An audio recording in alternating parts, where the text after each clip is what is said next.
sango rinopawaneta asi ranguziya ndanzwa nekupukuta. Tsoka dzangu ndedzerendo, I've planted these 2 feet on earth's surface, in search of surplus, in search of resources, traveling to perfect my purpose. I've walked through the valley and seen familiar faces, my own kind, hoping I miss divine graces. I've tiptoed on the eggshells of life, praying my soul becomes a gift that heaven embraces. Forever deviating from compromise, I'm perfecting my balance by walking on thin lines.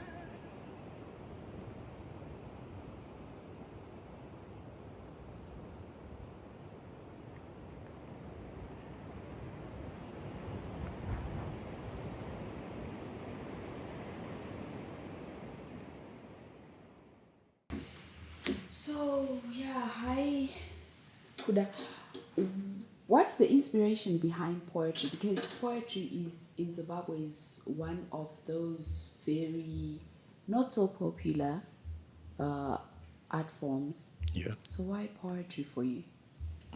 I think for me, it's the best way that I can express human experiences. So these being individual experiences that I go through or experiences that I see other people going through. So I found that to be the art form that I'm fluent in, to be able to just tell stories and say, hey, I felt this way, so let me express it to you with words. Or I saw this going on in the world, let me express it through words. So poetry is the best art form for me. Yeah. Okay. So with the history of poets and poetry in Zimbabwe and like world over, most poets are not safe. They don't say the usual conversations. They say things that people shy away from. Yeah. Is that deliberate or what? Or it's part of the art? I think you have to also be mindful about the environment that you're in and the level of sensitivity that you have to kind of maintain as well. Because there are certain things that you can't just speak about directly because it might come with certain consequences and everything like that. A poet who is not in trouble with his king, he's in trouble with his work. So sometimes, as much as you're trying to be sensitive, there's certain things that you're going to have to speak about. And just be honest and truthful about them, because what you're expressing are real things that are happening in the world. So it's a somewhat of a balance that you have to try and find, to express the authentic truth about what's going on, but at the same time be mindful that that truth might come with consequences. Okay. So yeah.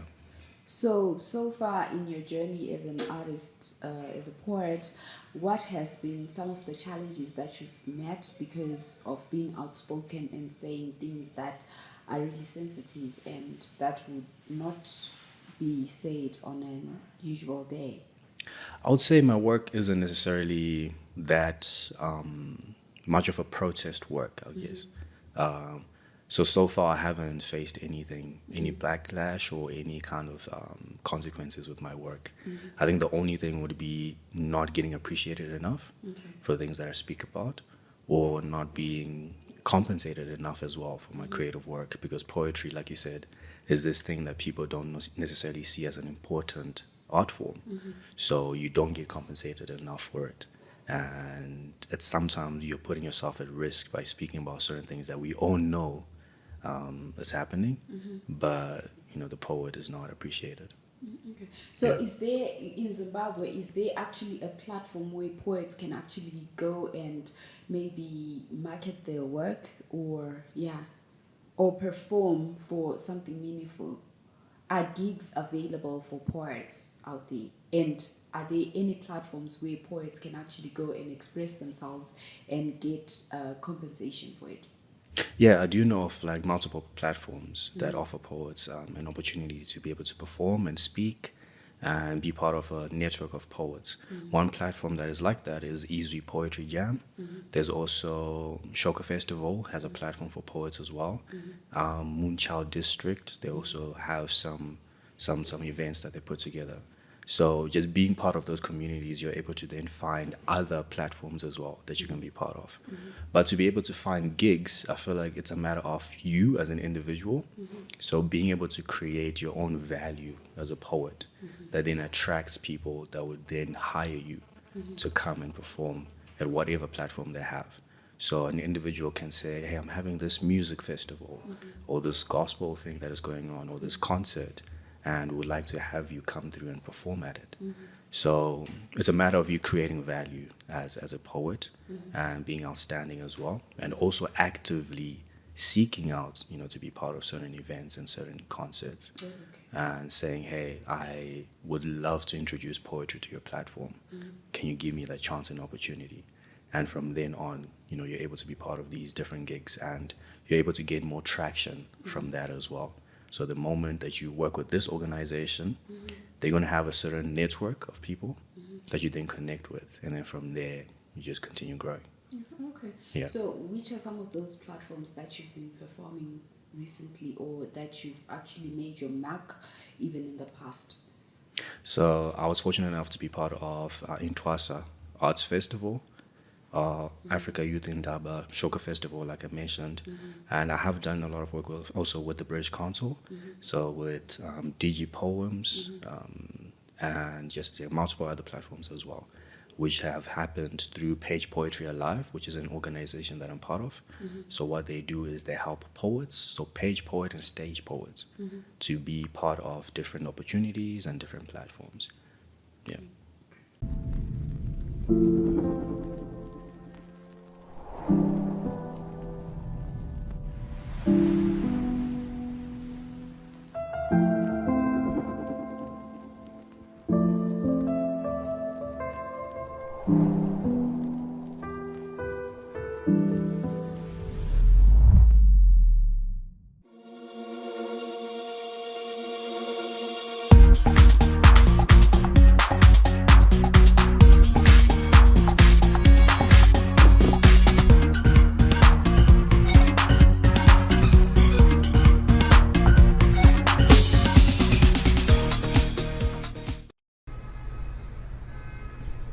Words make the world turn.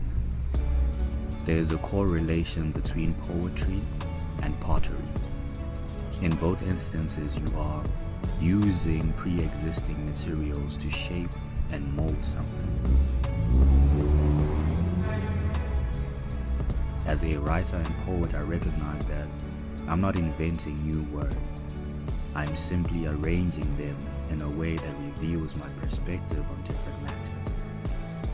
And with that, my target is for people to relate, for people to feel something, hear something, and see something within me that is a reminder of something within them that they don't have words for. I write for impact, and the way that I define impact is being able to plant seeds of thought that will transform individual actions, which will bring forth societal transformation. Because words make the world turn. I am the wordsmith.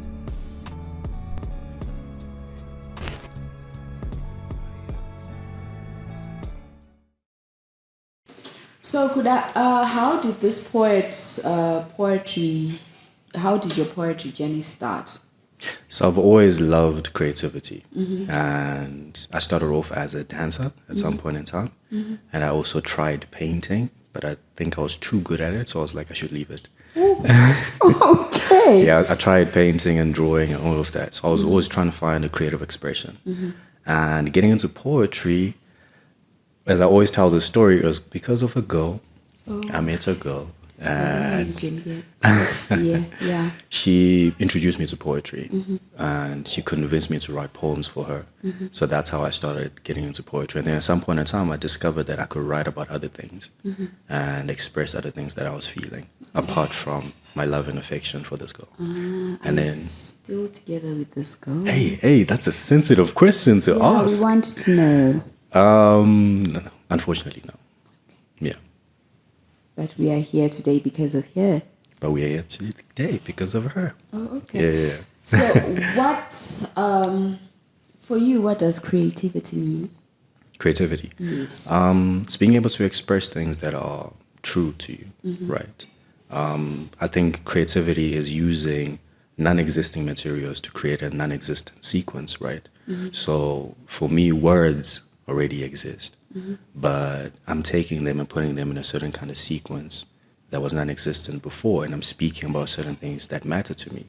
So creativity is expressing certain things that I have internally, what I'm feeling, what I'm thinking about, and putting that out externally.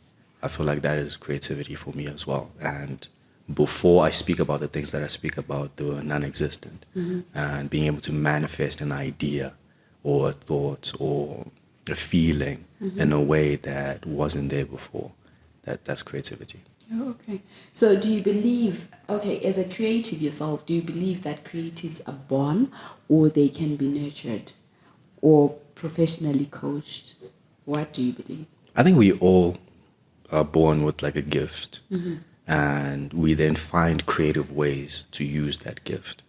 So I think, yeah, creatives are definitely born, and some people can be trained into it, but there's this authentic thing that comes with someone who understands that I was born with this particular gift, and I'm going to use it in this creative way.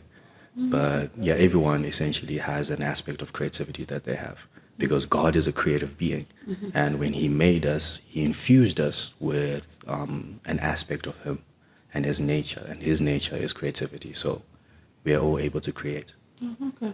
So, like earlier on, you spoke of not being adequately compensated as an artist for the work that you put in. So, what is your inspiration to continuing pushing your work and getting up every day and still doing the things that you love, even if you're not getting compensation for it?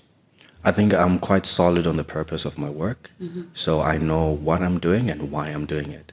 So the main purpose of my work is to impact people's lives. So being able to provoke people's thoughts in a way that they can change themselves and then change the environment that they're in. So for me, that is the reason why I keep doing it. So I have certain times where I am compensated for it and certain times when I'm not. But for me, the main thing is I'm satisfying this purpose that I have on my heart is to be able to drive a certain message forward, because I see myself as a vessel that, you know, God is using to sort of place a message, and I have to play my part to be able to put that message out. And with that, he has placed a certain level of grace upon my life, where I'm able to sustain myself as well in certain ways with my creative work. And also I have to be intentional, I've been intentional about structuring things in a way where I'm able to also get something from what I'm doing.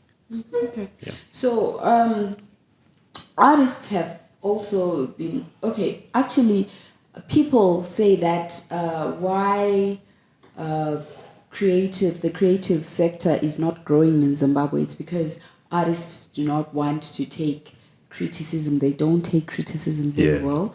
They are full of themselves and they think they are the world's best darlings. What do you say of that as an artist yourself? And also maybe you can also tell us your own experience with maybe people giving you some criticism and how you took it. I think criticism is good. It's good. It helps you grow because you're able to have a different perspective of your work and what you have done. The only reason why it's difficult for a creative to receive criticism is because the work that you do is personal, right? Okay. You don't create outside of your work being personal because these are your ideas. These are your feelings. These are your thoughts, right? And you infuse so much of yourself into what you create. So when someone criticizes the work, it almost seems as if they're criticizing the artist. Because if I come up with a poem that is talking about my love interest or my personal traumas or whatever I've experienced, and someone says that I haven't written that in a very creative way, or it doesn't sound nice, or I didn't structure it right and everything like that. So the criticism is towards the technicalities of the work, but I'm going to take it as if someone is attacking the soul of the work, and the soul of the work is me and how I'm feeling. So that's why it's difficult to take criticism. But it's quite important to take it sometimes, especially if you're doing your creative work professionally and you're not just doing it for fun. Because we have certain people that are just doing it for fun, and they don't necessarily focus on the growth that they want, that they should be achieving. So it also depends with that as well. If you're someone who wants to grow with your creative work and you want to take it to a certain length, then you have to be able to take criticism and build from there. Breathe. I see what you're going through.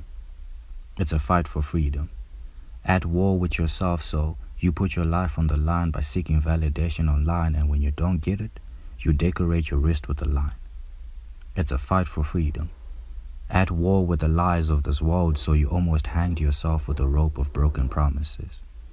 You are searching, attempting to fill up missing pieces, so you travel outside yourself just to find yourself.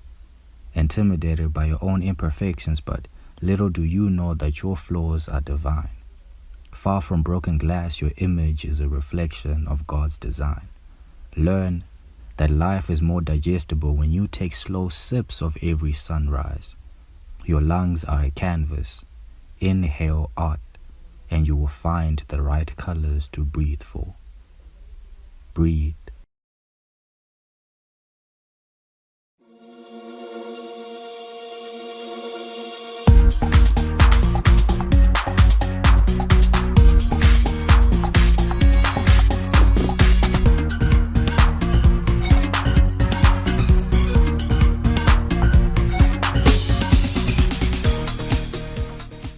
Been the really worst or nastiest thing that anyone has ever said about your work or attacked you as an artist?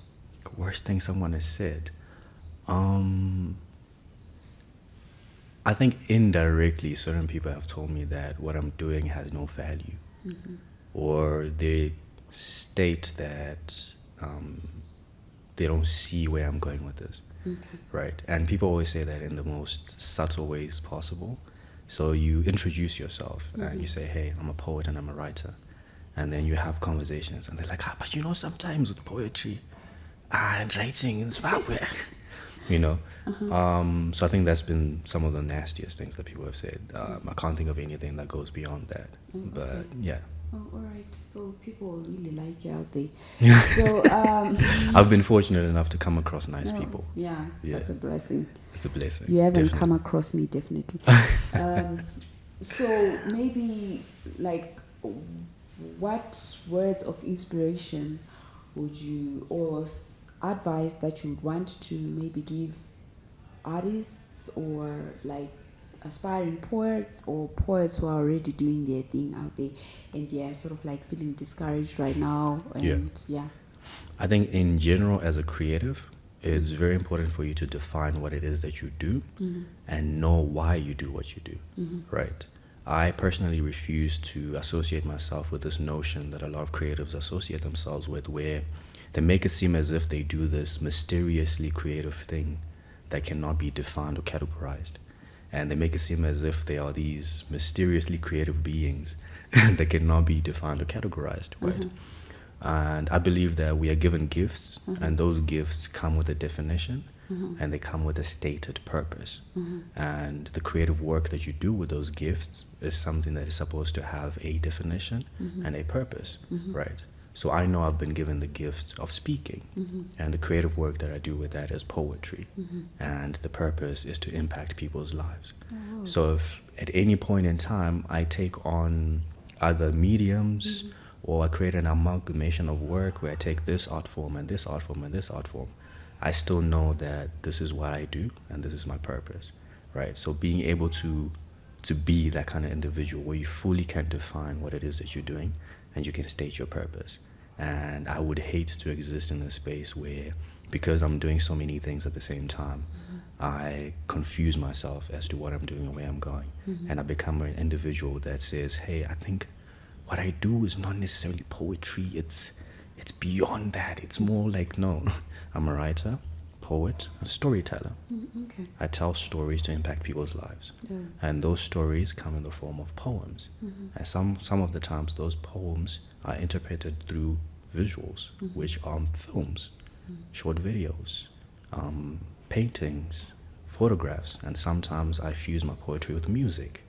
So clearly stating and clearly knowing what you're doing and the purpose of it. Oh, okay. How Yeah. wonderful. So can we have maybe one of your best works? One of my best works. I love all of them. They're like babies. Okay, no, there should be a favorite. You should have a favorite that, like, you poured in your soul, heart, and everything in between. That's quite difficult. Like I said, they're all like babies. You can't choose your favorite baby, your favorite child. You just say you love them all to keep it safe. You have a favorite child. That's bad. I'm not gonna tell them, but I have. Because if you have a favorite, you're gonna treat the other ones differently. No. You always have that one that slaps harder. That slaps harder. Let me think about this.